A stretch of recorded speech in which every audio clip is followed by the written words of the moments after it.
And baby, I'm TFC till I die.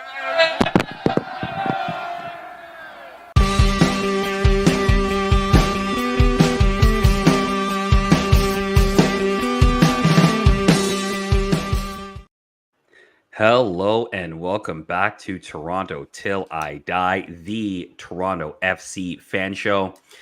And it's another week and another 2 losses for your Reds. And it seems like the chant of "Can we play you every week" was made for TFC, unfortunately. On this week, we're going to dive back into a lighter version of the Michael Singh notebook, just talking about the incoming of Cassius Mailula and the outgoing of Akinola, and touch on a few other items as well. We'll sort of review this League's Cup run, which was 2 games and not pretty. But we will go through the League's Cup run for TFC and sort of to see how that thing really went. And of course, we'll get to your comments from this week's burning question presented by Nextdoor. Lots to dig into, so let's get into it with my co-hosts Michael Singh and Jeffrey P. Nesker. Gents, how was the weekend? How you doing? You're both wearing black. I feel like it's like almost like a funeral out here. I'm rough, guys. I'm Jeffrey P. Nesker-ish today. I woke up to watch the Canada game, and of course I was at BMO for the League's Cup game. I don't know whether I'm coming or going. I don't remember being this tired. I am very, very, very tired. So yeah, I'm just gonna make that note off the top. Right off the bat. Way to set the tone, Jeff. Yeah. Way to set the tone. We're gonna have a great show. Yeah, maybe not. I'm with you though. Like I worked till midnight with MLS, covering the New York Red Bulls, by the way, which they had a really exciting game. So it's the competition as a whole, the League's Cup as a whole, while Toronto FC fans will quickly want to forget that one. I think overall, like throughout the league, it's been pretty good, and I think MLS teams are actually having a pretty decent showing league wide. And it's funny how MLS is now mid-season and Liga MX is not, and how the tables have turned kind of just in terms of Liga MX teams still trying to figure things out, while MLS teams are, like I just said, mid-season. So yeah, keep an eye on how this tournament progresses, see how far some of these MLS teams can advance. But yeah, the Red Bulls last night were fun to cover. What a difference, eh? You get a team that's fun to cover. You're like a little bit more energy. You're like, I saw a football match where goals were scored and proper football was played. God. I mean, I gotta raise my hand. Obviously, yes, you're right. We're seeing the reverse CONCACAF Champions League, but this tournament was designed for MLS teams to win it. We can't excuse that none of them are going to play at the Azteca or El Volcan or any of those traditionally hostile places, where shenanigans take place. Certainly the reffing hasn't been top notch, but it definitely has been a shade better than what we expect from the CCL or whatever the hell they're calling it now. What is it? The CCC? Is it actually the CCC? Champions Cup now. It's back to Champions Cup. Amazing. I just love this comment. Red Bulls proper football and Nico Tom. Hey man, hey, look, we'll get into TFC in a bit. Yeah, that guy's a big fan of me, if memory serves. So we'll wait for some more comments there. Yeah, it's an exciting tournament. It's a shame that we're so soured on it because of our performances, but it has been pretty marvelous to see, and certainly a little bit of vengeance for all the MLS teams that got whooped by mid-season form Liga MX teams over the years. Yeah, it's been interesting. League's Cup was not something that I was looking forward to, both from a TFC perspective and just from a league's perspective as well. Like, it just wasn't a competition I was interested in. But I have to admit, like, it has been entertaining. Like, there have been some entertaining games. There have been some interesting wrinkles into it. Like, obviously, look, as Mike, you mentioned, Liga MX teams, they're just starting their season. I think they're like 3 games into their Clausura season at this point. So they're very much in preseason mode still, and a lot of this will be considered sort of a tag on to their sort of preseason. And they're playing kids with jersey numbers like 187, two something. 2-something last night with and- Atlas. That was fantastic. Yeah, exactly. Yeah. So there's that as well. But at the same time, like I still think it's been pretty, for the most part, entertaining. And like you said, MLS teams have held their own, and I think that MLS can sort of tip their hat to this a little bit. There is still a bit of that caveat, but it has been so far at least intriguing. I won't say it's captivating watching, and I'm watching every game, but it definitely is intriguing. Sorry. I was gonna say, can we talk about the elephant in the room? Mm. Mike Noah. How are you gonna call me out on Twitter like that? Bro. How are you gonna roast me like that? Under the I had bus. to, bro. Like I mean, look. Wait until you wear the I Messi guess- shirt. He's gonna light you on fire. That's Yeah, honestly, I think the Messi thing just completely pissed him off. Now every chance he's gonna get, he's just gonna make sure everyone sees my horrendous takes. Hey, look, I've had some horrendous takes too, so that's completely fine. Raise his hand over here. Look, I think. Mm. Oh, no, sorry, go ahead, Jeff. No, please continue, because I was going to talk about Leagues Cup stuff, so I want to hear you roast Mike some more. No roasting. Just like at the end of the day, I'm kind of like we do this show every week, right? We still talk about these results. Like the history tells us this team was not going to go into this competition and do well. We'll talk about that a little later, obviously. Wait, I bit my tongue. Jeff, I know you still wanted to talk a little bit about. I was biting my tongue. No. Hold on. Oh, okay. I gotta get you back. I tried to sneak Bring out it. of it, Early in the season, maybe right before the start of the season. Like, Noel, can you remind everybody what your prediction was about Toronto FC? I said specifically that this team had enough talent to finish at least top of the Eastern Conference. I said that. Didn't we? And Didn't and we to all be agree? honest, Mm-hmm. I think we all were pretty close to agreeing to that. Yeah. As I remember. I think we all agreed. We got to go back and find the tapes. I'll find the tapes. I will That's my 100% job. own that take. I will 100% own Yeah. that take. And let's be real here. If things went the way it should have went in terms of the amount of talent, they should probably be top of these. But Isn't I think that that's why the crazy? season's so disappointing. Yeah, isn't that crazy how they 100,000%. just bamboozled all of us? Honestly, I'll take the L because I got bamboozled the latest, even though I've seen this team play a number of times. I was on the League Cup vibes, guys. I was just riding a League Cup high. It was a vibes take. Let's call it that. Yeah. It was just a Right, vibes man. take. You're seeing all these MLS teams do well. You're thinking, hey, TFC can get on that wave. They don't know how to surf right now. Yep. Okay, so before the chat becomes entirely "Where's Mikey Sing's Inter Miami kit," it's not been made yet. We're talking November, fellas, and ladies We'll see. and germs. So we'll see. We'll latest, see. Remember, latest by November. he does work for MLS, so he can call Fanatics and I don't think that's how it works. maybe that's how it works. Back to my point. The thing that I enjoyed the most out of Leagues Cup, if I had to choose one thing, it's in CCL we don't get to see all the Liga MX teams, and I don't follow Liga MX. And if I do, I'm gonna watch Tigres or some of the big boys or Club America, or I'm not gonna watch. Pachuca comes to mind, but I think I might actually watch a Pachuca. But you're seeing the full gamut of Liga MX. Not just the teams that can make the CCL through various avenues. Yeah, that's cool. And that's really cool.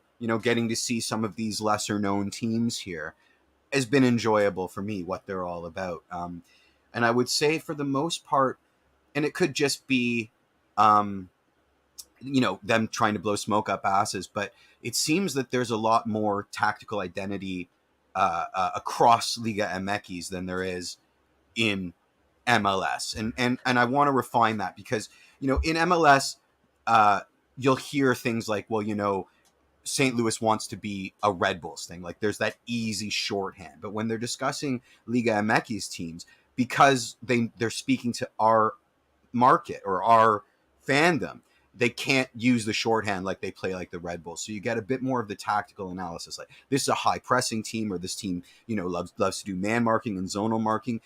I'm not suggesting that there's laziness with MLS. It's creeping on that, but there's an emphasis to use that shorthand. This is a Columbus Crew style team, or et cetera, et cetera. And you see it in the EPL, but they can't do that here. So I find it kind of illuminating. Yeah, that's interesting that you say that because I think the one observation that I've always had when you compare League MX to MLS is that I feel like League MX teams are always more technically sound than MLS players. Like their touches, their Hmm. spraying passes, their ball movement always seems to be a little bit better than Major League Soccer teams. And I still think that is the case. However, I honestly think like the gap is getting closer. And maybe that's just because we're now more privy to seeing the lesser teams, as you pointed out, Yeah, Jeff, the I teams that agree. wouldn't I be agree. making Champions League every week. But I feel like the gap isn't as big as maybe as it once used to be.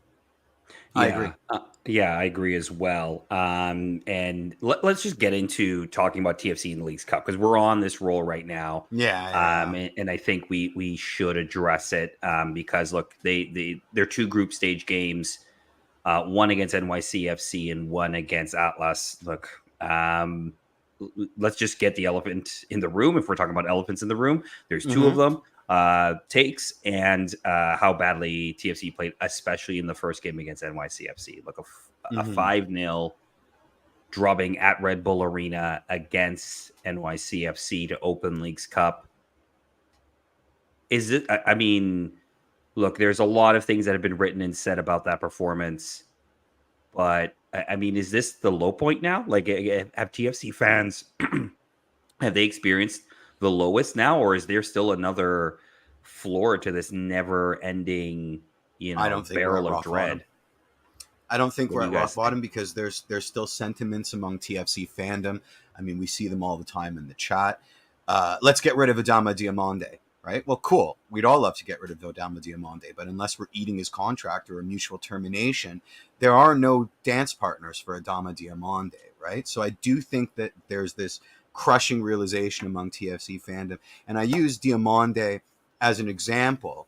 I could talk about the DPs. I could talk about just about anybody here.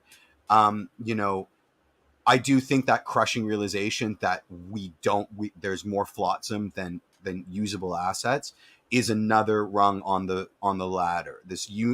Personally, I think the healing doesn't start until everybody's on the same page. And I don't know if that's ever going to happen. It's an ideal I'd like to have. And that includes understanding who gets a pass fail grade this year. That's understanding, and it might take a lot of distance, but understanding where the blame lies for this season, because right now a lot of it's being levied in directions that I think maybe are wrong or maybe a little bit overstated. And this idea that, we're not recouping losses with a lot of this. We are in a hole of our own design, and it's going to take a lot of time and a lot of money with almost no return to get out of it. So this idea that, Diamande is a trade chip is ridiculous. And the fact that it's still being bandied around means that there's still unrealistic expectations, or it suggests that there's still unrealistic expectations circling around this club that need to be understood before we've properly reached rock bottom for a reset. Yeah, no, I don't know where that Diamande stuff is coming from, but yeah, I think you said that right. Is this rock bottom for TFC? I mean, so they've now lost 8 matches in a row, which is a new club record. They've gone No, they've 629 gone 9 in a minutes. row. Remember, they've gone 9 in a row lost. Have they? Or Yep, was it 9 in a row 2012. winless? No, 12. Okay. That was 9 in a row Bailey, lost. we're one. Yeah, we're one away from. Yeah, we 9 are. in a row was We how went we 0 started 9 in 2012. 2012. I was Yeah, there. Okay. We went 0 9. Yeah. We're close. Okay. We're close. We're close. close, Yeah. and we've definitely exceeded some records on the bad side, but not that one. Okay, cool. According to our guy Martin Bailey, it's a club record. But Really? Oh, I thought. Okay, well, according to our guy Martin Bailey, I'm never arguing with Martin Bailey, so let's just pretend that it's right and move Fair on. enough. Yeah. So I'm just going to continue with a couple of Martin's numbers here that he put out. The 629 minutes without a goal, that's obviously an insane stretch. That's spans over, I believe, 7 matches, but it's been 6 full matches that they've gone without a goal. The entire Terry Dunfield era, they're 11 winless, which is just the third time ever. They were winless in 12 back in 07 and 11 in 2012. So they're creeping on up to some pretty unceremonious territory, I guess let's call it. Yeah. Points per game so far in all competitions this season, 0.7 points per game. That's 19 points from 27 matches.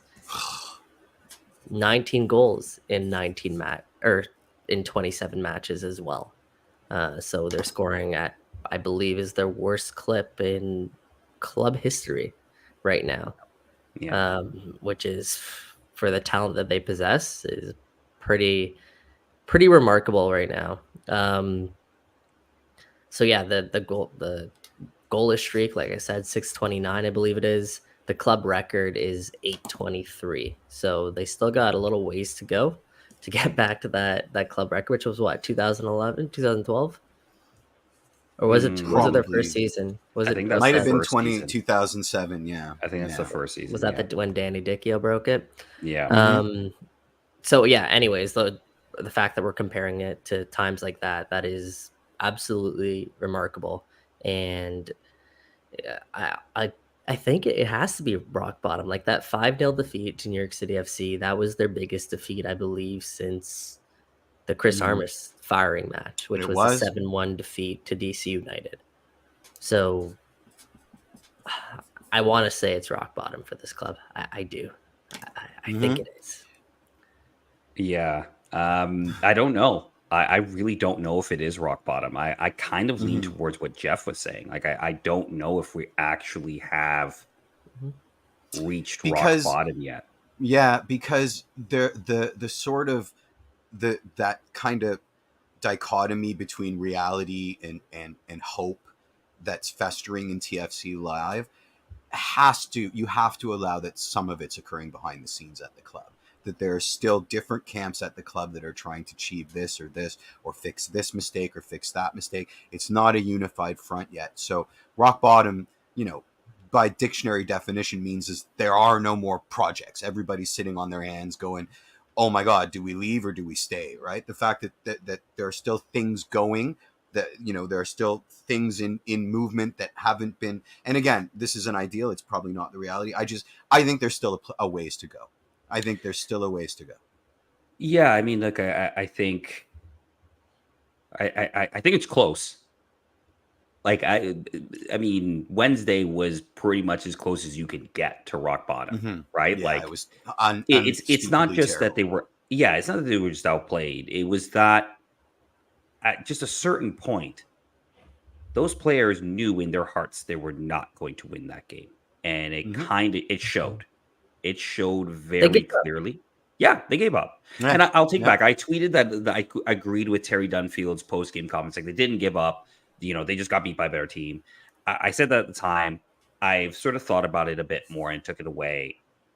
And I have changed my mind on that. I think they did give up. I don't think everyone gave up. But I think a lot of players just realized, well, we're not getting back into this. So do I, instead of sprinting 80%, 90%, do I go 60%? Or do I go 0? Well, I mean, like, if I put a foot in for a challenge, maybe I only go halfway. Do I really need to jump for this header? Probably not going to win it. Let this defender win it, and maybe we'll win the second ball, and someone else will do it. I feel like there was a lot of that. Someone else. I'm so glad you mentioned that. I think someone else will do it. I think that's the thesis statement of TFC in 2023. Someone else will do it, right? And it's come up constantly. Someone else's problem, someone else's fault. Someone else needs to do this for me to do that. There's no accountability, and we saw it writ large on the field that night. I have a question for you, because what are we going to fault Terry for those euphemisms publicly? I mean, because the alternate is pure chaos. I mean, it's everybody was garbage, especially these guys, just putting them all on blast publicly. It's not his style. This guy's an academy coach that deals with teenagers that are all hormones and all grudges. I can't. I don't know if I want to live in a world where the coach is expected to do that. Of course, you're going to give out the platitudes. I think it's unrealistic to expect that Terry's going to be brutally honest in a press conference. We all saw that it wasn't good enough, but I don't think it should be. I don't think it's the right idea for him to put them on blast. We hope that the hairdryer's out in the locker room. I mean, for FFS, but I don't think it's proper decorum to do that. So I kind of rally against the people that were sort of like, well, Terry was lying. Well, of course he was lying. I mean, what's the alternative? I wonder if you have thoughts on that.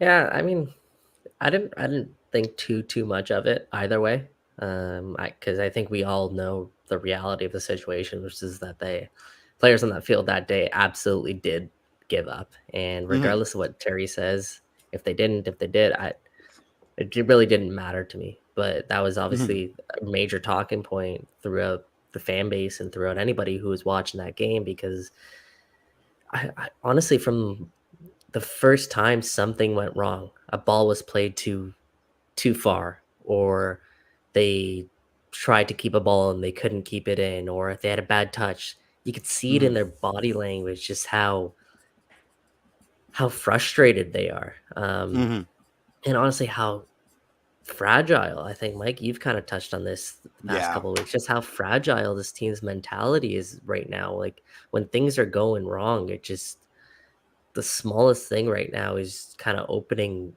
another door for this team for other things to go wrong, and it just keeps piling on and on and on, and you see that on the pitch quite clearly. And I think that was really, really evident against New York City FC, despite coming off a 2-week layoff almost, right? Where Terry had 2 weeks to get this team ready, and it just felt like mentally, more so than anything, they just weren't there and weren't ready for a New York City FC side that was going to be hungry to get some points. Yeah, that's a very good point. That's you know what else is scary is that we're looking at a 3-week break, and we just saw what a 2-week break did. Absolutely nothing. So yeah, I mean, you want to talk about lack of faith in in things, it is what it is, fellas. But yeah, it's it's scary, and they are a very fragile team right now, in terms of not just their on the field presence, but as you mentioned, their mentality is very fragile, and I think we're at a point now where we have to be careful. I know a lot of people are talking about, we'll talk about this a little bit in the burning question, because we did ask about Terry Dunfield's future for the rest of the season. But I think we have to protect some of the young players right now in terms of the environment that they're in, and how bad things are. Because if we're looking at that on the pitch, what does off the pitch look like? You mentioned about Terry's comments, and yes, Terry has to say that in public, right? He can't go ripping players, right? It just in this, there's no benefit. There's no benefit to it right now. There's no benefit. It's like being called out by your boss. Yeah, it's like it just, in the chess move of life, I don't know what it accomplishes, right? If he's putting his players on blast publicly, not only in the minute, what it does to the locker room, but also, I mean, this guy wants to coach. I mean, regardless of anything, he's been gifted this opportunity, whether it's a poison chalice or not, to go full Mourinho or full Antonio Conte, off the back of 5 games, 0 goals, 0 points. It's just a bad move for everybody. Well, my rebuttal to that would be, that's not working. Why that's not? Fair. Why that's not fair. Take a different, honest approach? I mean, would players in that locker room be offended if Terry Dunfield commented on what everybody literally watching that game observed? Yes. If they would, then I wouldn't want them in that locker room if those are the types of players. That's another question, right? And I agree with you. There's a standard. I agree with you. And if they're going to be short of that standard. You're 100% correct. If they're going to be more upset about their coach putting them on blast than all of the world watching that abysmal attempt at soccer, we're in a world of hurt. And I absolutely agree with you. But I that think being said, we're already in that world of hurt. So it's about, you know what I mean? It's about maybe not throwing the baby out with the bathwater. But I agree with you. And I also think it's a very good point. Why not try being the bad cop if the good cop isn't working? I don't disagree. Because I think we just said it, right? This team is fragile. So being the bad cop does not improve in performances. It's not going to improve performances. And they will care about what the coach says because, like it or not, TFC fans, generally speaking, the players, yes, they read the tweets, they read social media, they read the press. No matter what they tell you, they do. Of course they do. But in terms of how they take stock into what you say online, generally it's little, right? It's little of stock they take. They'll take stock in a head coach, even if it's interim, right? Even if it's Terry Dunfield and maybe they don't respect the level that he's coached at or whatever. I don't know. I don't know whether that's true or not. It's just using that as an example. I don't think that improves your situation. I don't think that goes out and guys get all fired up and they're going to rah and go out and get it. That's not how professional sports generally works. For managers in today's game, the tactics are important, but the management, the management of people is almost as important, if not more important than the tactics. We're finding that out right now because of this runaway train of ego and hubris that we're now. Yeah, and I just don't think that going out and ripping Jaquil Marshall-Ruddy or going out and taking a strip off Federico Bernardeschi, like that's just not. It's not, other than it gives us satisfaction as fans because we're like, there's the coach finally giving him a rip. But realistically, like in the just a grand scheme of how pro sports teams work and results, and so like it just serves no real purpose other than to divide your locker room even further, right? To me, it just solidifies camps and solidifies people who think, you know what, I'm in this camp, and you know what I mean? Like, listen, I don't want to speak for Mikey Singh, but to parse out what he's saying, I would hope that at this point there's one camp that's staying, and that's the ones that are enthralled to the badge, and everybody else can get effed. So, you know, at the end of the day, if that decision's been made already, there is merit to what Mikey Singh is saying, which is, you know, people are screaming for transparency. People are screaming for an end to platitudes. We're defending Terry's platitudes because on a surface level, it makes sense to not rock the boat, and he's got vested interest in this, et cetera, ad infinitum.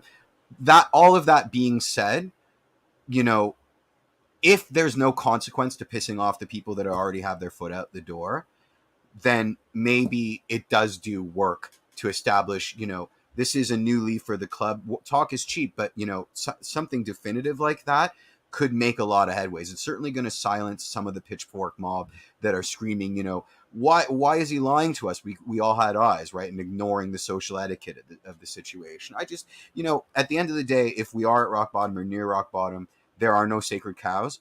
And, you know, Terry took this poison chalice under full, we hope, under full possession of the facts, knowing that this is a poison chalice. So maybe we take the training wheels off with Terry. And if he's, you know, if that's his sentiment, you know, because we all heard that rumor that there was that at BMO training pitch, you know, he brought the hairdryer out, you know, it maybe can't do any more harm, right? We are looking at absolute hell right now. So, you know, maybe it helps. Yeah, fair enough. And maybe this rolls a bit into last night's game against Atlas, a 1-0 defeat where truly the game was over within 2 minutes. Right before I got there. Thanks, TTC. Yeah. Like, I mean, they scored, and I mean, I don't know how many of you really thought that maybe TFC could get a leveler. I did not. But you know, within the 2 minutes, the game was over. Right? That's the feeling. That's where we're at when we're talking about all these issues. It was a younger team than we saw. No Bernardeschi again out of the lineup for apparent injury reasons. Well, that's what's being reported, right? I'm not speculating any other way than that. But he was out. And again, there's no, unless Mikey, you know something, there's no additional rumors about him leaving. The rumors that we know are the rumors that we know currently. So we'll see. I guess what I'll say about that is, after the match too, Terry Dunfield did talk about how before the NYCFC game, Bernardeschi said that he picked up a little thing in his hamstring, was still able to start that match, was able to go 45 minutes, wasn't himself in that game, right? Terry Dunfield decided, maybe Bernardeschi as well decided halftime with the game out of reach. I believe it was 3 or 4-0 at that point. 3 at that point, yeah.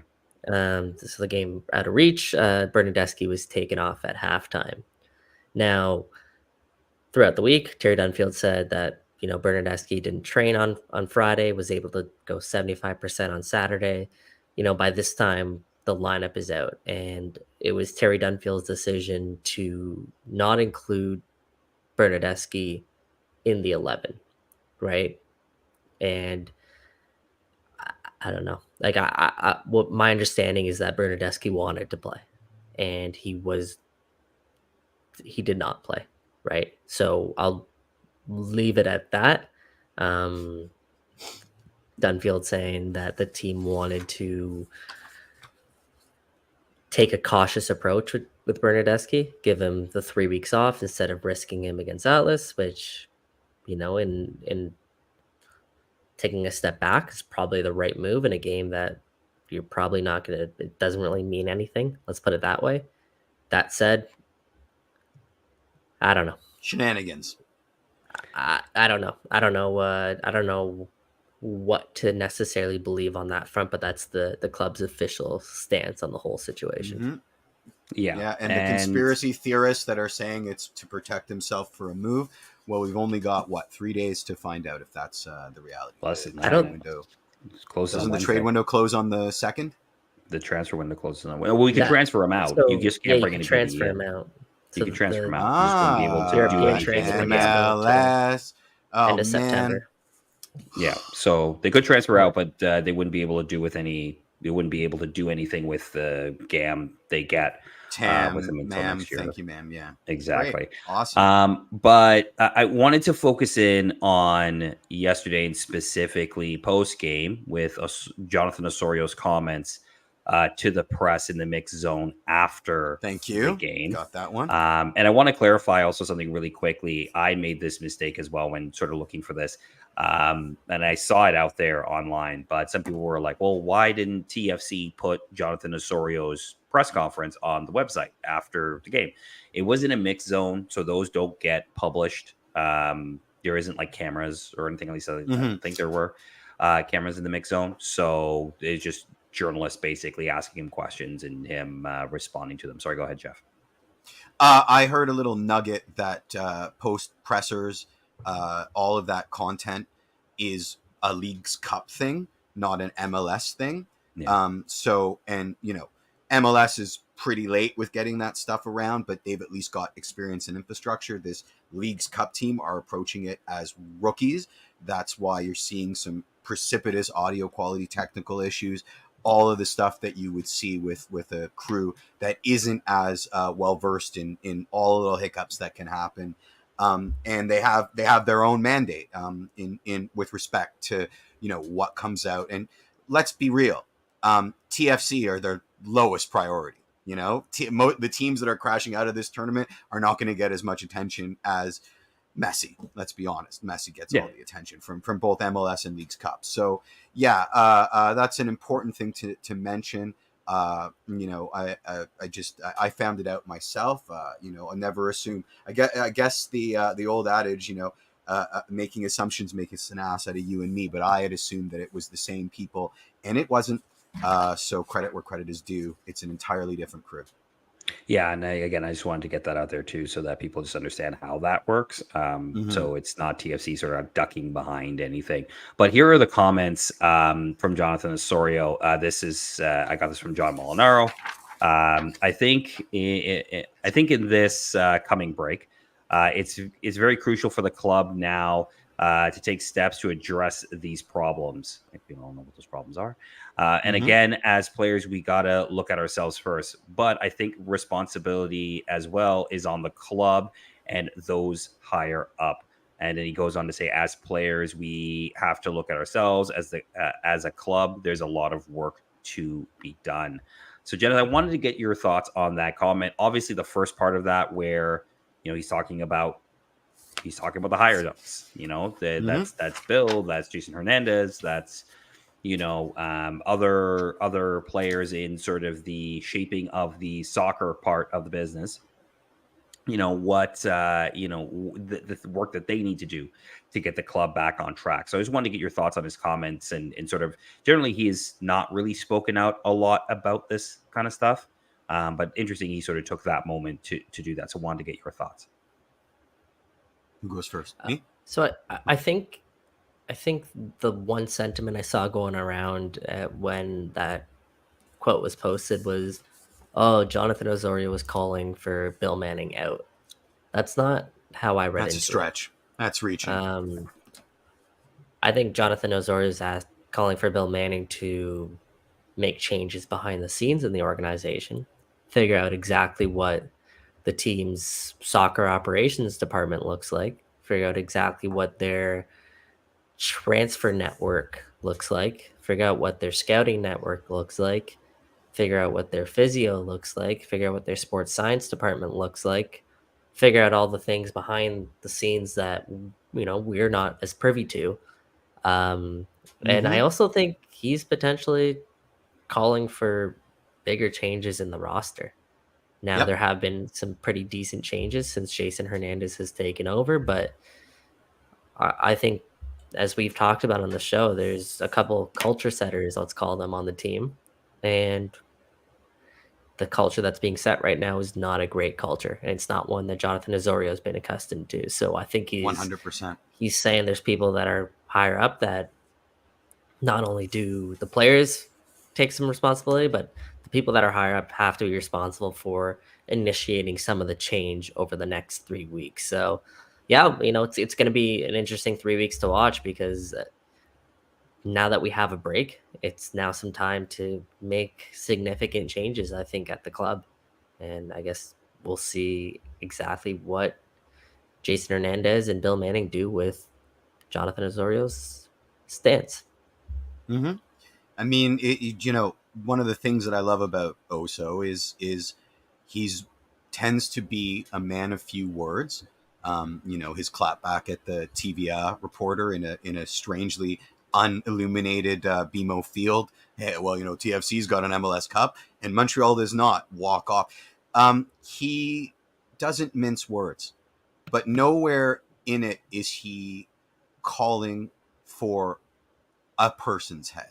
He's speaking to the rot at all levels of the club. And he's not wrong. He's 100% right.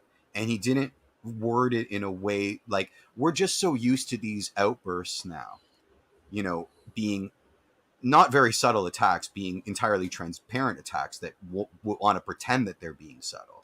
Well, Oso's doing the complete opposite. He's being subtle because he's got manners. And that subtlety, people are going to take it as direct because we've been inundated with it over the course of this season. But it's simply not the case. If anything, he's saying that the club's lost its way, which is what we know. And it's lost its way in every conceivable direction, from what Mike was so eloquently trying to express, scouting to sports sciences, everything. So, people can say that myopically as, Bill Manning's got to go. I just see it as, there's a rot. The club is in stasis mode. Heads have to roll. Things have to change. I don't care what, I'm not saying specifically heads, but I am saying there are big changes need to happen, not these piecemeal ones. Yeah, I think there's ways to ask for accountability without necessarily saying somebody has to get fired. Do you know what I mean? I think that's the heart of what I interpreted out of his comments, is that, look, there have to be accountability from the top, right? Yep. It comes from, like I've said in weeks previous, it comes from Bill Manning and works its way down. and there needs to be some accountability there. And again, whether you agree that Bill Manning needs to be out and there needs to be another president, or if there needs to be more accountability from Bill himself, really putting his hand up. And look, we talked about his press conference a couple of weeks ago. I mean, do we really feel we got that from him? I'm not really sure about that. No, not at all. So, from that perspective, I think that's kind of the accountability we're looking for, and a lot of fans are looking for, and Jonathan Osorio would be looking for. And as you said, Mike, I think it's about how are the people at the top going to put this club in a position to best compete at all levels, and I think that's really where that comment comes from, because right now it just simply, there doesn't seem to be anybody right now that is taking that accountability to try to make that happen. Now, I know there are things sort of now in the works that are sort of going on, but it's kind of a show me, don't tell me kind of situation that we're in right now. Yeah, and that's kind of what I got out of his comments. Me too. Yeah. Getting back to the Atlas game before I forget, I think the thing that frustrated me so much about the Atlas game was this, just shoot the ball. I don't understand. Like, there were so many moments where someone had a shot and passed it off. I don't care to remember who it was because I want to forget that game as quickly as possible. But this emphasis on like training ground routines, training pitch routines, this emphasis on like flashy interspersing tiki-taka, like what flashiness did you see out there? I just noticed a reluctance. I saw them actually connecting some passes, which I have not seen in a while. Maybe let me table that until I'm more awake, because there's a nugget of something there. This like just blunt force trauma it in to the net, like enough of like, setting up free kicks and deciding what kind of shenanigans it's going to be. Like, I'm gonna dummy this one and we're gonna try, like, just get it on frame, guys. Like, seriously, like, you know what I mean? Like, let's forget about all of the minutia, all of the like level 2, medium level skill moves. Like, just shoot the ball and let's see what happens. I think we're at that point, and it frustrates me that like we're still trying to do tricksy techie stuff. Like, just shoot the ball, just pass it to the guy in front of net, make a lunk-headed run, shoot the ball, stay on. Make it sound so easy. It's so easy. I know. Here's the thing, Jeff. I actually think last night was maybe the best offensive sort of performance. This is my other problem in a month, and I know we're scraping the bottom of the barrel. But this is my problem, because it's a mirage. Atlas don't like possession. They're like against real soccer teams, not TFC. They're happy to see possession for 90 minutes and get into a low block and hope that you break them down. They had a cushion coming into this game, and then in minute 2, they're one up on us, right? Like, they gave us space because they didn't care. And so I feel like, and I'm not saying it's you, but I've seen a lot of takes where it's like, oh, look, we completed passes. We must be, it's the best I've ever seen. It doesn't take into account the fact that Atlas were happy to let us do that. They were happy to let us do that. I don't think that's completely true, because, I mean, look, teams in MLS have taken leads on us as well and sit back, and we have not been able to connect passes and get blunt forced out of a game 4-0, 5-0. That's fair. That's right. Fair. Like, so from that perspective, I get what you're saying. Like, you're not wrong in the sense that, yes, of course, Atlas had no real impetus to attack a ton because they were up 1-0, and technically, I think they were up like 5-0 to the goal. Yeah. I mean, we had to score like 8 months worth of goals to even and that wasn't going to happen. We scored, as Martin Bailey was said, I think we scored 6 in 110 days. So that tells you that game was over. But essentially, from I guess I think the difference, and again, scraping from the bottom of the barrel here, was that there, when you sort of had a younger team that was sort of, finding ways to connect with each other, there was a little bit more of that in that game. Now, did Atlas take their foot off the gas? Probably. But it still is worth mentioning that they did look a little bit more fluid. And when I say a little bit, again, we're not talking from... Granted, the I don't biggest I don't need to be sample size myopic. of all time. You're right. You're granted.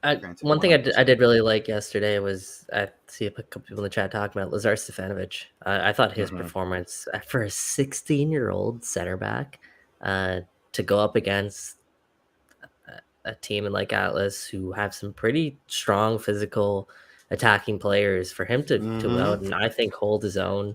Yeah, there were some moments, but I mean he's 16 years old where you make a silly pass here or there, a learning moment for a young kid, but man, I think you could see why so many people at the club are so high on this kid. And I think just getting the full sample size of the full 90 minutes, seeing him start from beginning to end, seeing him grow into the match, seeing his confidence. I loved how he honestly adds like a little bit of a different element on the ball. He seems like he's very comfortable with the ball at his feet. He seems like he's a smart decision maker there at the back. And yeah, he's a bit bigger than I initially thought he was for a 16-year-old kid. So man, TFC have a really good one in Lazar Stefanovic. And that's, again, another thing I love about Terry Dunfield is that he's giving us opportunities and fans opportunities. And more importantly, these young players opportunities to get their feet wet in MLS. And I thought, to Mike's point, the team around him, for the most part, didn't really leave him out to dry too often. There were times, absolutely, the one play where he was 2v1, and thankfully he made the right read. He didn't commit one way or another too early, too late, but the pass went right to him and he intercepted it on a 2-on-1, which I thought was, a good confident moment for a young 16-year-old kid. And yeah, the players around him, I think they did a good job of at least giving him some sort of structure to play around. And the one thing we talked about Wednesday is this team didn't compete. I think Sunday, I think this team absolutely did try and compete. And Jonathan Osorio has taken a lot of flack this season for, maybe his play because it hasn't been up to standard. I thought he was wearing that captain's armband. I thought he was setting the tempo in terms of getting that effort and demanding more out of his teammates over and over 100%. And over again. So yeah, I give credit where credit's due on that front. That said, final third is still going to be this team's problem over and over and over again. Yeah, Jeff, you're saying just pass it, kick it towards the goal. Yeah, like I don't know who's going to do that. Like who really has a shot from outside the box in this team? Maybe Ozo, maybe Brandon Cervania. The other thing is, this team does try simplifying things and going out wide and swinging some crosses in. They got in some really good positions to swing in some crosses in. And Jaquil Marceretti and DeAndre Kerr, they're not good crossers of the ball. And I think that's also an element that we really missed overall this season, is that we don't have enough guys from out wide who are either A, willing to whip balls in, or B, are capable of whipping a good ball in. So when you talk about different ways to go out about a team and attack a team, we don't have the ability to, or TFC don't have the ability to break a low press. They don't have the ability to move the ball quick enough in certain patterns and execute to create clear-cut scoring chances. They don't have the ability to get balls out wide and spray balls into the middle to a striker that's willing to attack the ball. And they don't really possess guys who can consistently find the net from outside the box. So there's no, like, when you think about, how is this team going to score? To do it. Quite honestly, the team's best chance to score is off set pieces, off corner kicks. Like that's when I get the most hope watching this team and think they're going to find the back of the net. And that's a recipe or formula for any type of success. So you're right. It speaks to how poorly this roster has been constructed. I mean, there it is right there. We just, we can't even do the simple stuff. I mean, to the TLDR of your answer there, and I buy it. I mean, it's horrifying. It's horrifying. It's legit horrifying. Well, that's how you get 3 wins in a season, and haven't scored a goal in 7 games. So, let's put a bow on the Leagues Cup. It was bad. They are out. So they are not going to be going through, obviously. Atlas and New York City FC are through to the round of 16. Shout out to Vancouver Whitecaps. They're through. Crazy ending to that game in LA where they were out, and then a late Brian White goal sends them through, and now they're playing Tigres at home. I know. at BC Place, I think on like Wednesday. Yeah. Tigers at home, but not it's at gonna be Elbow wild Pond. for them. Yeah. So all right, good on the Whitecaps. All right, so let's go into the Michael Singh notebook here. A couple of things to sort of look at here. First of all, Cassius Mailula is official, and it's Cassius, I believe, Mailula. So I apologize for the pronunciation of the first name, but he is in officially. I don't know if he's in Toronto yet, but still pending sort of ITCs and things like that. Probably going to clear pretty soon, or if they haven't already. Just really quickly, what again, Mike, you may know this may have been relayed to you. I've taken some looks at him as a player from video clips and things like that. But what type of TFC player are TFC getting here? Yeah, he's going to be, I think, one that is exciting and capable of, playing in tight areas, but also having the pace to get in behind and really run at guys, take guys on, left foot, right foot. They're getting really a dynamic, speedy, in my opinion, probably closer to a winger, although he can, again, play some kind of role as a striker if that's the way the team wants to go. But they're quite fancy getting a guy that we haven't really seen TFC have for a while, and that's a guy that can consistently attack guys and try to beat them 1v1. When you look at TFC's roster, like Lorenzo Insigne, again, can sidestep a guy or two, but he's not taking the ball, picking the ball up and beating 2, 3, 4 players. I think Ashton Mailula kind of has sort of a similar skill set. So again, I think when you think about this guy, like, speed is the first thing. The second thing is his willingness to get into the right areas. And I don't think he's afraid to put his foot in a play where he thinks he's going to be able to score. And 3, it seems like from all accounts, he's a decent finisher as well. So yeah, I think, again, he's a type of profile, type of player that this club just doesn't have. Closest thing maybe was a Jaden Nelson.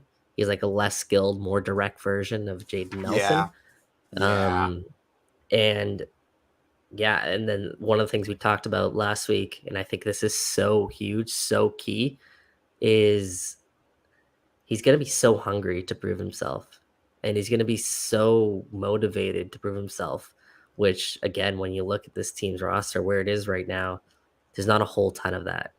I think, again, even from some of the young players, there's a lot of complacency right now. Yep. And I think this guy is going to bring the exact opposite into that. So a bit of freshness off the pitch as well. So yeah, a lot of reasons, like the type of profile, the type of signing. We'll see exactly how he translates into not only Major League Soccer, just Toronto FC's environment overall. We'll see if he can be the start of maybe a change in culture here.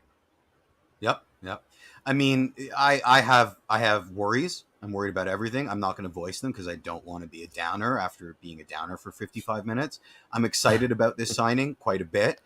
The only thing I will say is there was an interview, a YouTube interview that Reddit, of all places, I found on. And, oh my God, we play in Canada, not United States of America. Toronto FC is in Canada. It's a different country. I was going crazy because they never mentioned Canada once and said America about 400,000 times. Minor complaint. Seems like a cool dude. Seems like a good guy. Certainly love talking to all of South Africa on TFC branded tweets and Instagram posts now. It's a lot of fun.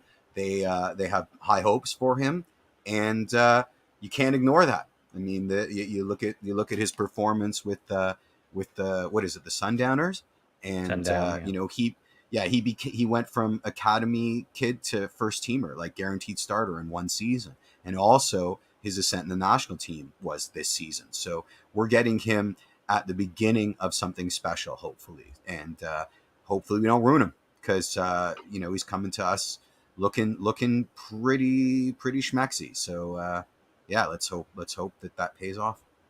Yeah, and I think the other thing that I'm intrigued to see about him is just where does he exactly fit into this team. I think it's clear that he's not really an out-and-out striker per se. We're going to play him a striker. Well, I mean, I don't know. Are we? I mean, that's a question I think we have to sort of ask because Hmm. from what I saw from his, like, he can play as a striker, but generally it's withdrawn from a main number nine, or he's cutting in from the right as a sort of a left-footed kind of attacker.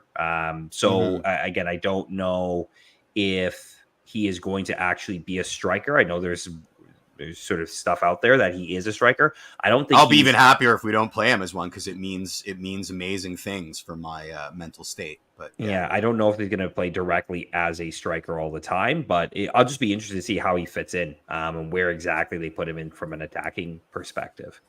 yeah, me too, Yeah, me too. I could see like a 4-4-2, and he's a secondary striker, or if Hmm. you want to go like a 4-2-3-1. We'll see if Bernadeschi stays, but if Bernadeschi does, maybe Bernadeschi is the number 10, Mailula on the right wing, and then roll the dice at who you want as your striker. Um, Sick pick him. but yeah, Not, it's not we're reading into it this season. I think that doesn't even matter where he plays this yeah, season. yeah, It's yeah. it's You're right. about You're where right. he's gonna fit, you know, moving forward. So yeah, I like the ad. Let's put it that way, and we'll see Yeah, me exactly too. how he fits.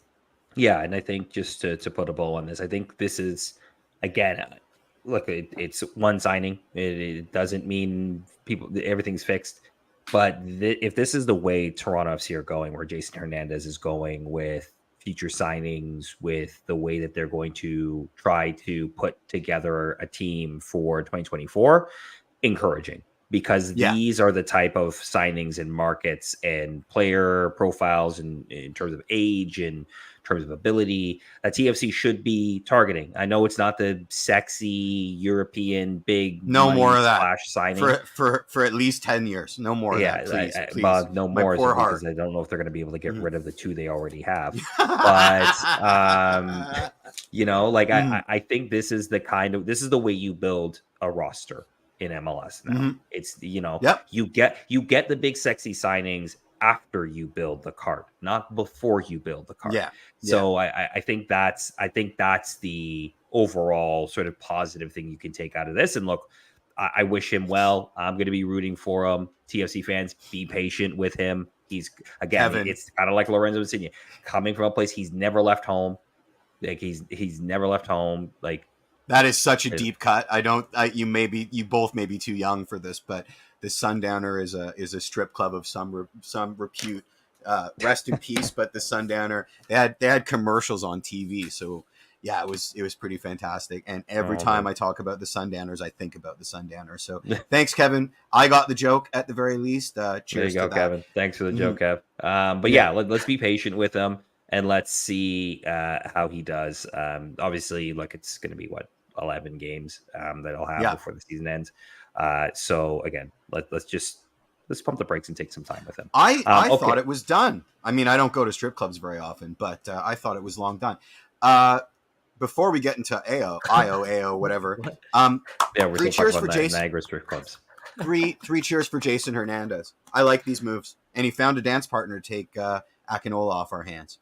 I'm pleased with what he's been able to do in a very short. It's a positive start. Yeah, it's a positive start, and let's roll into it. Io Akinola going on loan to San Jose with an option to buy, which is I'll be perfectly honest. I was surprised anybody was going to take Io. Now, granted, it's a loan, so kind of risk free in a way for San Jose. I don't know what the option to buy is, if there's an automatic trigger to that, or they have the option to actually buy or not buy.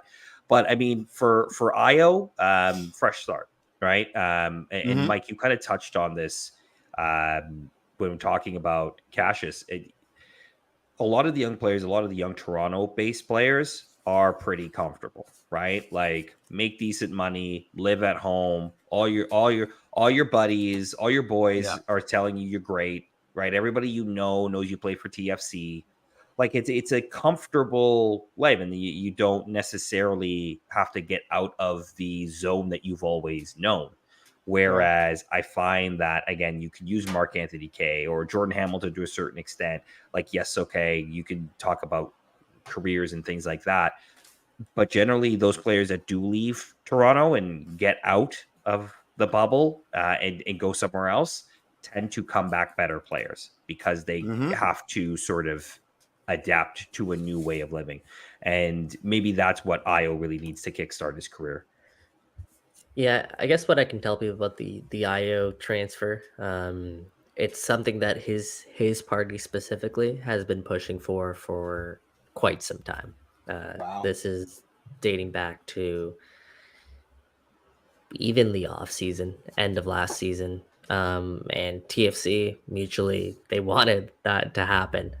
So what I'll say is that Jason Hernandez is a miracle worker, quite honestly. To find a suitor right now for IO, I didn't think it would happen, but credit to Jason and Massive. maybe IO's party as well for helping facilitate a deal. And yeah, you're rooting for IO. IO's a great kid. Yeah. One of my favorite people to speak to when he does media, quite honestly, because he's so authentic and so real, and takes responsibility for. He's honest. He's, like I said, he's just straight up.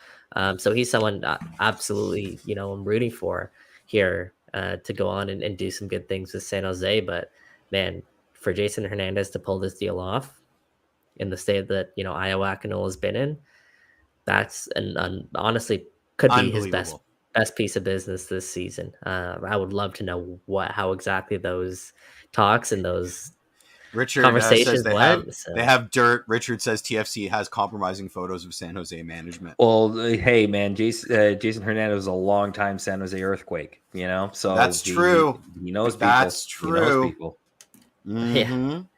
Yeah, maybe that's it. But yeah, I saw he got on the pitch, I believe last night or the night before, and came off as a substitute. So we'll see exactly. We'll one to one monitor pretty closely this season. Yeah, and I guess just from a technical perspective, like, do TFC actually get cap relief with this loan? Like, if he gets loaned out to another MLS club, do they get cap relief in any way? Yeah, so they free up the U22 initiative slot, I believe.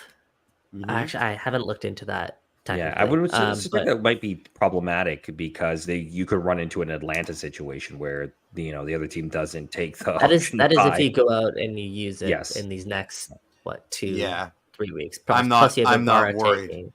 You have Ibarra taking up another one of those slots, and then his deal is up at the end of the year. So yeah, that's not a concern whatsoever. But the 200,000 maybe that comes off the books for TFC, but this wasn't a cap relief move. No. And one thing we forgot to add, and Terry Dunfield pointed out, they also they got an international roster slot in return. Obviously, one that San Jose wasn't going to use, but still, that's going for right now about 150K in allocation money. So technically, you got an asset for Iowa Akinola, which in turn they've used on Cassius Mailula. So yeah, honestly, unbelievable piece of business.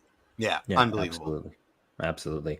I guess you kind of really answered the why now question, but I mean, clearly it was both parties were looking for a change, right? And look, again, like you said, rooting for Io. I hope this is something that helps jumpstart his career, whether he comes back to TFC and is able to sort of pick up where he was projected to go at some point, or if it is with another MLS team. Like, I think just even from a national team perspective, right? If he can find a place that he can feel comfortable and play his football and play well, then that bodes well for the national team. So, good luck to Io. Hopefully he does well in San Jose. And we'll see how that option to buy. That would also, if he ends up doing well at San Jose, that's also just a massive slap in the face and wake up call to TFC. Like, for 100%. a guy in Io who's been as poor as he's been, for him to get out of this environment and all of a sudden start clicking, cooking, like that looks really, really, really bad on the club. Because as we've talked about, we can look at this team right now and there's no one that's really overperforming and overachieving in this environment that the club has built here in Toronto. So so in that sense, I'm also rooting for IL, because if this club also needs some more wake-up calls, it feels like. Yeah, and I wonder. Look, he's going to San Jose. The head coach there is Luchi Gonzalez, who was head coach at Dallas, and Mhm. I think might have coached him when I was playing at For the the youth American level for U the level. Yeah, U.S. yeah. youth level. I think he So I did. think, Yeah. yeah, I think Luchi Gonzalez knows him quite well, and it'll be interesting to see if he can get a song out of Io. If he can, then again, yes, a bit of a slap in the face to TFC from that perspective, but again, right coach, right situation, right time. Sometimes it's just how it works for Sometimes. footballers. Playing Mhm. next to Cade Cowell and Christian Espinoza. I mean, Yeah, Yeah. Jeremy. playoffs. They're in a Yeah, playoff spot Jeremy too. Mbabzi. Yeah, yeah, yeah. absolutely. It was Above us. above Yeah, there, right? Like I imagine he's not going to. Like, I don't think displays they're going to play together. Yeah, no, exactly. Right. no. So I think I But was I going to be more mean, of a it's depth side by option. side in training every day, right? Like Yeah, that You're could right. help. So really quickly now on a couple of sort of small hit items before we get to the burning question. yeah. So Richie, um, again, I assume that an offer is still out there, but I highly doubt that's getting done. But I don't know if there's any news there. It's been out there for quite some time, so it's interesting that that news comes down when it does. Yeah, those conversations and those discussions have been going on even before Richie's loan deal expired. My understanding is they're trying to get to a number which makes Richie Laryea not a DP when you combine the salary budget hit plus Richie Larea's new salary. Um, we'll see if that number works for both Richie and works for Nottingham Forest. And obviously, Mm-hmm. a lot of it is also going to depend on exactly what it is that Richie wants to do. Um, Now, the other thing I'll add is that move would have to be completed by Wednesday Yeah. Yep.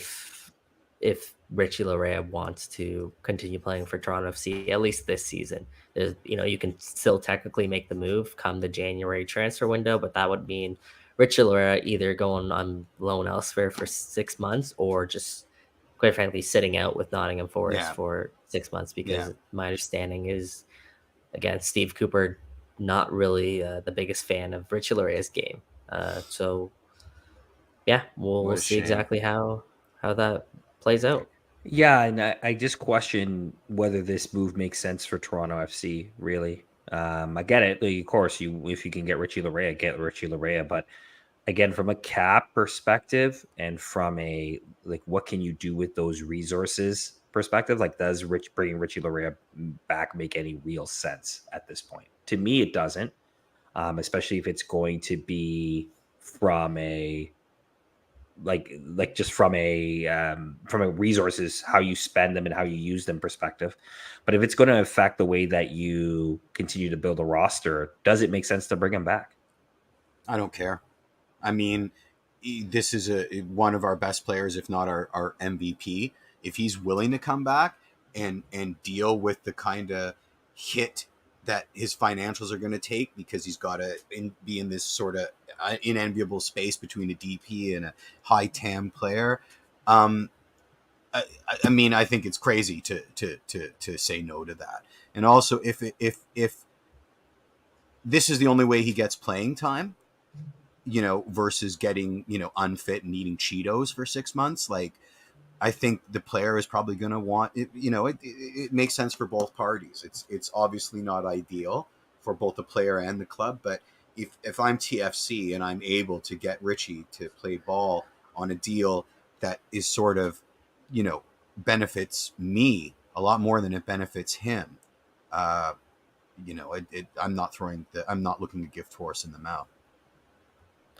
I think if TFC can bring Richie Laryea in a non DP deal, I think you do that 10 times out of 10. I I agree. think when you can tell just how much this team has missed Richie Laryea. Look at it's no coincidence Yeah. that TFC's inability to score goals coincided with when Richie Laryea,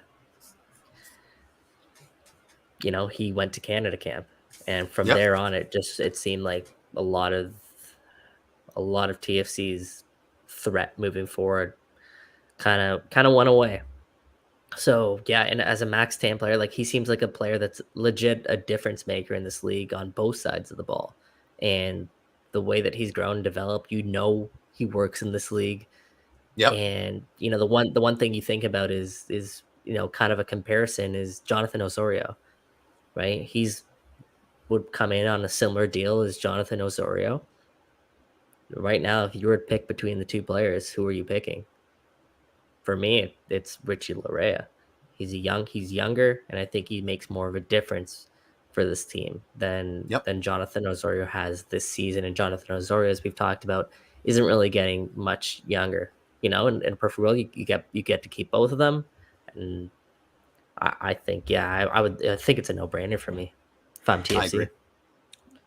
Fair enough. I have some questions around how, again, those resources. I'd have to see the deal to be convinced. I'm not going. It's not a can this player play with TFC? Of course he can. It's a question of resources. It's a question of cap.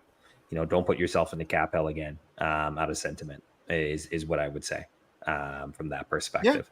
But all right, let's move in, and we're going to get into the burning question here and get your comments in. So let's do it. Give me a sec.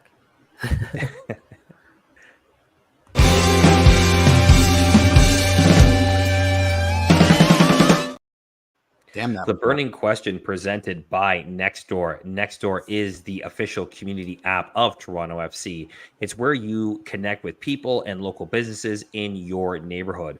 We'll be posting the burning question each week in Nextdoor's Toronto FC fan group a day before we post it online. So if you haven't joined already, do so by either downloading the app or going to nextdoor.ca and joining there. And this week, we asked you, should Terry Dunfield see out the rest of the season as TFC manager? A couple of interesting comments coming through, so I'll read a few, and then I'll get your guys' thought on this. Rafael from the Toronto FC Nextdoor group says, at this point, why not? Give him a chance and see what happens. He's 0-6 with no goals. So we kind of that's giving him a chance, and we saw what happened. What's happening right now. Christopher L says, I'd say yes, unless there's a qualified coach that comes to the table and lays out a clear 2-year plan with passion. Obviously, make sure that the first press conference is about setting expectations, that the hire isn't about winning this season, but gearing up for the future. Pretty reasonable response there. Friend of the show, Sonia Missio, is saying, honestly, that man, being Terry, loves the club. His history playing for, working for, etc. proves it. I'd imagine he's the only culture glue holding everything together right now. I truly believe that he is playing for the badge, coaching also for the badge. You're not going to get that elsewhere at the moment. And then Ryan Smith just capping it off here. For Terry's sake, no. So many problems with this team will ruin his CV if he ever tries to move on from TFC and or their academy. Although it's a poison chalice for whomever takes the job, I feel he was set up to fail from the get-go. So different ranging emotions in terms of whether or not Terry should stay or go for the rest of the season. I wanted to get your guys' thought on that, and whether or not you think Terry was set up to succeed as your interim manager. No, he obviously was not set up to succeed as interim manager. I guess what I've been told, and the latest update that I can give on TFC's manager hunt, is that, as I was hinting at last week, Bill Manning's preferred candidate would have to be someone that TFC go after in the offseason. But I'm told that that idea and proposal was shut down. So, as I've also hinted at, other managers that TFC have already interviewed and have gone through the interview process with and considered to be candidates are all people who either the club is very familiar with or are local candidates. So it'll be very interesting that over these next 3 weeks, whether the club does decide to appoint that manager now, knowing that they might, or they're not going to be able to get Bill Manning's first ideal candidate. So maybe that is a shift in direction that the club decides to take, or potentially, again, they wait until the off season, fresh slate, and that's when they can bring in whoever that guy is, whether that's be someone who's available now or whether another candidate pops up between now and then. Yeah. Interesting. The way you worded that was interesting. So I assume, Very carefully worded. well, it to me, and not to put words in my mouth. This is my words. Is that they may have approached somebody who already has a job, and either they or the club they work for said, "Nah, bruh," and basically rejected the opportunity for them to potentially interview that person. Well, the one thing I'll add to that is, as I've talked about for literally even into the off season, is Toronto FC also don't have a ton of money, right? The backing that they get from the board is not the same backing they got 12 months ago. So sir. also you got to factor that in. So again, we'll see what happens over these maybe even next couple of days based on the way that it's kind of played out so far. Right. So are you Jeff? Are you No. pro Terry staying for the rest of the season or hire a manager now? There's 11 games left. Everything is on fire. We want to introduce a new variable into the mix. What I've been enjoying so much is getting rid of the flotsam, getting rid of the dead weight, this sort of laser focus on making things better. You really want to bring somebody else with a position of authority to muddy those waters? I don't understand why people are calling for a new manager. Terry is the perfect interim manager in this position right now. Is he a mouthpiece for the front office? Absolutely. Is he not going to cause ripples in the pond? Absolutely. That's a good thing right now because there's everything else is broken. Can we have like one position that doesn't require all of our attentions at the same time? Like, I don't understand this impetus. I don't understand it. What is the new manager going to figure out with this roster in 11 games?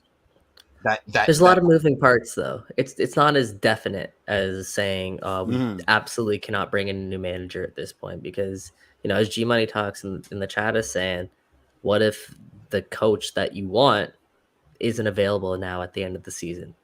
What if the coach that you want is available now? Do you risk potentially losing that coach because you don't want to bring him at this point of the year? Like, we just heard right from you that's the reality is the complete opposite of that. So I'm just going maybe to your eliminate second choice, for example, right? What if he's not he's your second? He's your they are your second choice, so you don't need to move heaven and earth to get them. Haven't we learned our lesson, right? Like your first choice. Let's forget about whose choice it is, which is his own Pandora's box. But your first choice, fine. You move heaven and earth. You drive a bag of money to their house.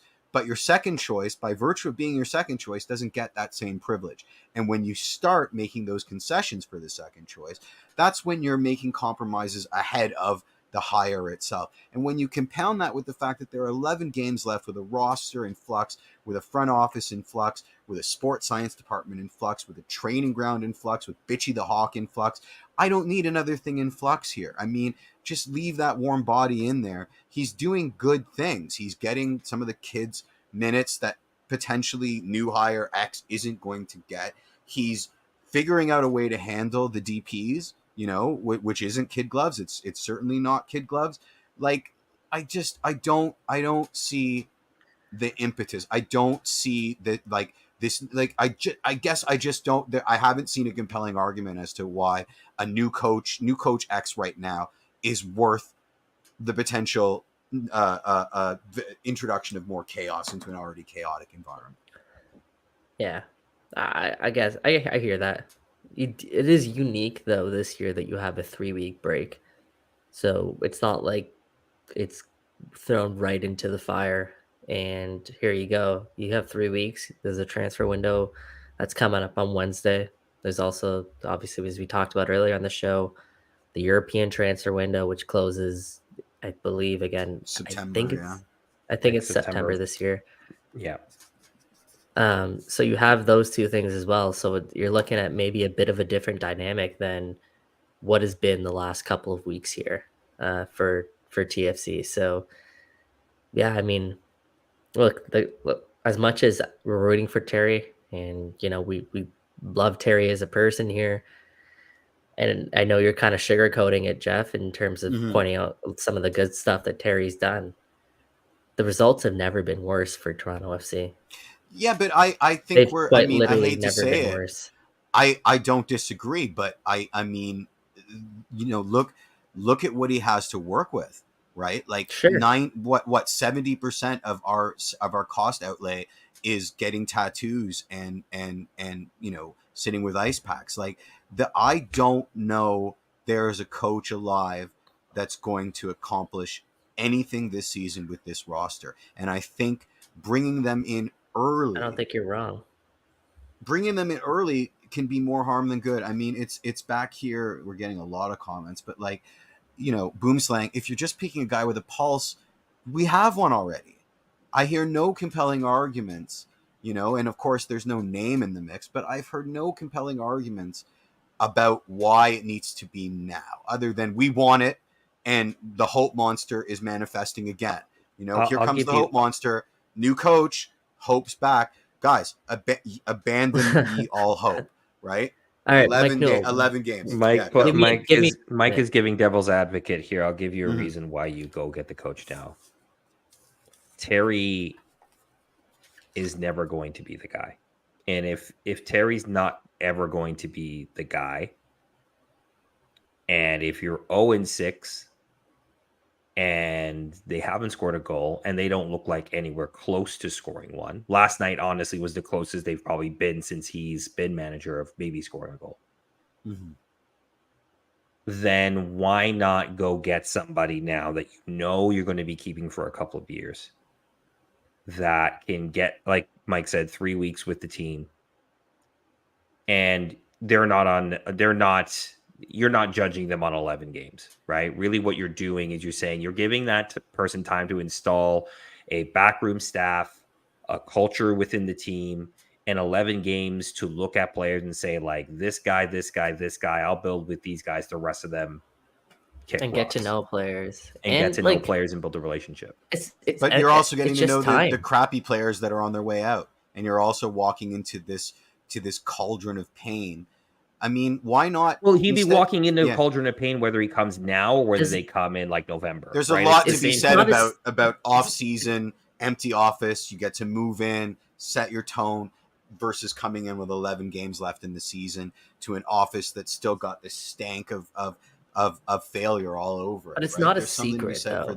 It's not a secret anymore about how terrible this environment is at Toronto FC. So whoever's taking that job is walking into it knowing that environment is going to be terrible. So they kind of walk in with paid to walk into. Well, that's with those expectations.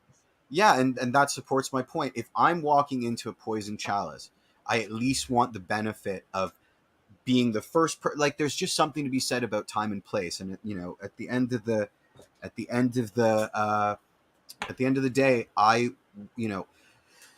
we need a sports science department. So let's do that. Let's hire the sports science department first instead of looking for a new manager and coach. We need this and this and this. Let's do that. Why is it always the gaffer? I mean, it's just this cyclical thinking that's so myopic. Yes, but generally the manager in a lot of ways will not necessarily control all of that, but they have a pretty significant influence on how those things get built out, right? And that's why you pick the manager first. In a lot of ways, again, you talk about a transfer window. Yes, it's closing on Wednesday, but not having a manager ties Jason Hernandez's hands a little bit. Like, how many players does Jason Hernandez want to trade for or bring in to saddle on a new manager when you don't have that person in place, right? So, essentially, you're kind of like, he's going to make the moves anyway. I get that, right? And I am still playing for devil's advocate. I do think Terry will get the rest of the year, or should probably get the rest of the year. But, just saying that if you do go and get a new manager, it does potentially give them the opportunity to put some stamps into place. So when you go into the offseason, you're a bit more on a ramp way to get yourself ready for things like free agency and reallocation and all that kind of stuff that you're going to have to sort of deal with the MLS offseason minutia. They'll have a little bit of a ramp way to do that. instead of what we just did, which was hire Bob Bradley in November, and then literally the transfer window opens, and now they got to make all these decisions in like a month, right? So so that's just that's where I'm sort of coming from with that. It could also be a handshake deal that helps solve both of your guys' issues. You know, a handshake deal, pay attention. You could come, you know, be part of the environment. You're going to be the next coach at the end of the season, and you can do all that research and all that homework that you have to do in the meantime because you're going to be appointed manager at the end of the year. And I think that would solve both your issues. Obviously, 100%. You know, in a perfect world, that would be the case. I'm not sure if that is as realistic as maybe we're hoping for here, but yeah. I don't know. I wouldn't be too upset if a new manager was appointed at this point of the season, put it that way. Like at this point of the season or come the end of the year, regardless, I think we can all agree that TFC are likely going to be getting a new manager. Yeah. And save Terry Dunfield, honestly. The bag's under his eyes, man. He looks like he's just going through the absolute ringer right now. So bad, man. He just looks like he's going through. Just let him go back and do the U17s and let him be happy, you know, and get some of those young players up into the first team. All right, let's close it out, gentlemen. Thank you again, everybody, for listening to another episode of Toronto Till I Die. Okay, go ahead. Before we do, man, shout out Ashton Morgan. Yes. Go ahead, Mike. Go ahead.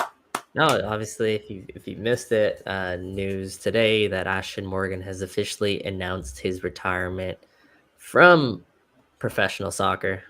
He was last with Forge. He spent the last couple of seasons with Forge. Obviously, helped Forge win. What are they called? The North Star Shield. North Star Shield. Yeah. So microwavable plate. Yeah.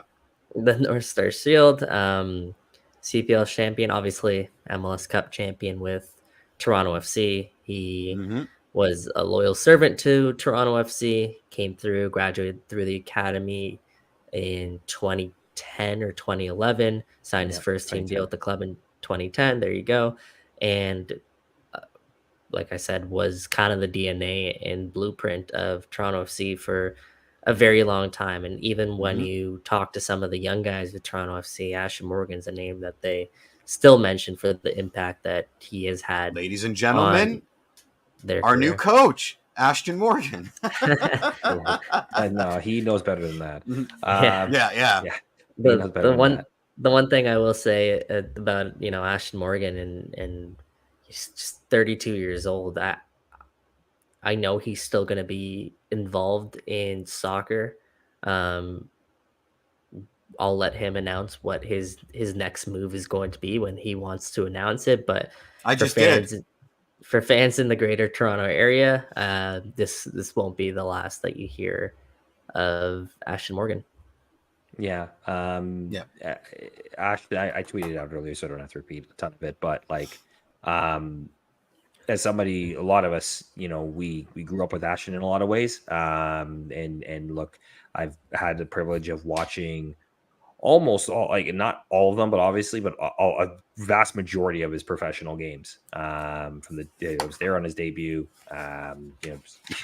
There at TFC 2 games on his rehab stint sometimes. Obviously didn't get out when he was at RSL, but I also saw him a lot, obviously, here in Hamilton and with Forge. And the thing that I will sort of impress on people is that just he joined when he started with TFC. He was 17, I think, when he first debuted in 2010. Just the man he has grown to become. I've gotten to know him personally over the last couple of years, and he's just like the man that he has become is quite incredible. And it's Mitchell Tierney, former host of this show, tweeted out earlier a tweet from Charlie Connor O'Clark from 2018 with Josie Altidore, sort of just talking about how important Ashton Morgan was to the locker room at TFC and his presence at TFC and what he meant to the club. I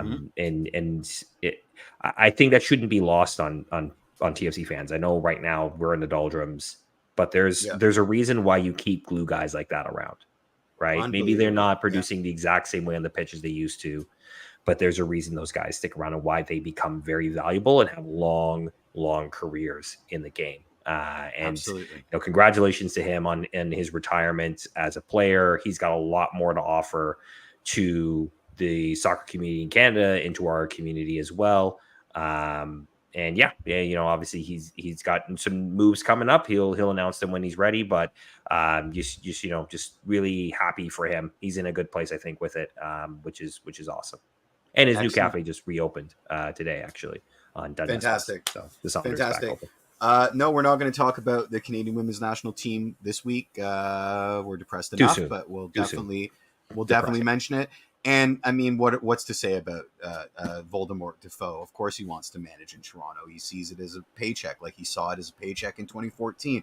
No. It was an offhand comment that means nothing. Yeah. It was an offhand comment, guys. It doesn't. Not happening. Yeah, I'd rather give it to a length of rope. Probably going to Saudi to coach with Steven Gerrard. Yeah. All right. Well, thank you guys again for listening to another episode of Toronto Till I Die. We will be back next week with another show. Now, obviously, there's going to be a 3-week break, so we'll kind of figure out what's going to be going on during the break. But we may have a special guest next week, so definitely stay tuned for that. Continue to ask the favor of getting into the Nextdoor app, going to the TFC or Toronto FC fan group, and keep on joining. You guys have actually done a really great job. You guys are joining actually in pretty decent numbers the last couple of weeks. So again, we really appreciate it. We're going to be putting more content up there and things like that over the next couple of weeks. So go ahead and download the app if you have not already. And for Michael Singh and Jeffrey P. Nesker, I'm Mike Newell. Cheers, everybody. Thanks for watching. And wait, and baby, I'm TFC till I die.